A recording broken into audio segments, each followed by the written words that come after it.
அனைவருக்கும் வணக்கம். Tamil KSR channel 11ஆம் வகுப்பு தமிழ் பாடத்துக்குரிய கற்பவை கற்றபின் என்று சொல்லக்கூடிய வினாவும் விடையும் பெற்றுட்ருக்கோம். அதில் இன்றைக்கி பார்க்கக்கூடிய பகுதி இயல் 6 உரைநடை பாடம். உரைநடை பாடத்தில் உங்களுக்கு 2 வினாக்கள் கொடுக்கப்பட்டிருக்கு. அதில் ஒவ்வொரு வினாவாக தனித்தனியாக பாருங்கள். முதல் வினா, அருகில் உள்ள கோயில் சிற்பங்கள் கோபுரங்கள் குறித்து சிறப்பு தகவல்களை திரட்டி படங்களுடன் தொகுப்பேடு உருவாக்குக. சிற்பங்கள் மதுரை மாநகரத்திற்கு பெருமை சேர்ப்பது மதுரை மீனாட்சி அம்மன் கோயிலாகும்.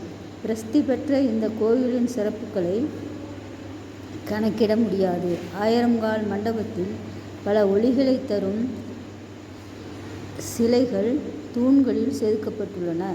வடக்கு கோபுரத்திற்கு அருகில் 5 இசைத்தூண்கள் உள்ளன. அஷ்டசக்தி மண்டபத்தில் கலைநயமிக்க 8 அம்மன் சிலைகள் உள்ளன. கோபுரங்கள் தூண்கள் பலவற்றிலும் பாண்டிய சிற்பிகளின் சிற்பக்கலையை காண முடியும். சுவாமி சன்னதியை சுற்றியுள்ள பிரகாரத்தில் சிவபெருமானின் 64 திருவிளையாடல்களும் சிற்பங்களாக காட்சியளிக்கின்றன.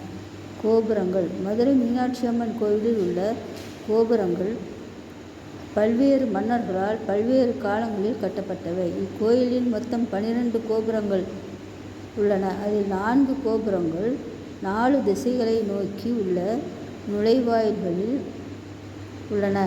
இந்த 4 கோபுரங்கள் நுழைவாயில்கள். இந்த 12 கோபுரங்களும் தெற்கு கோபுரம் மிக உயரமானது.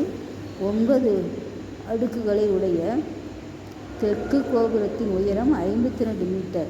மீனாட்சி அம்மன் கோபுரம் காலத்தி முதலியார் என்பவரால் கிபி 1570 கட்டப்பெற்று 1963ஆம் ஆண்டு சிவகங்கை அரசர் சண்முகத்தால் புதுப்பிக்கப்பட்டதாகும் என்று இதற்குரிய வினாவும் விடையும் பார்த்தோம்.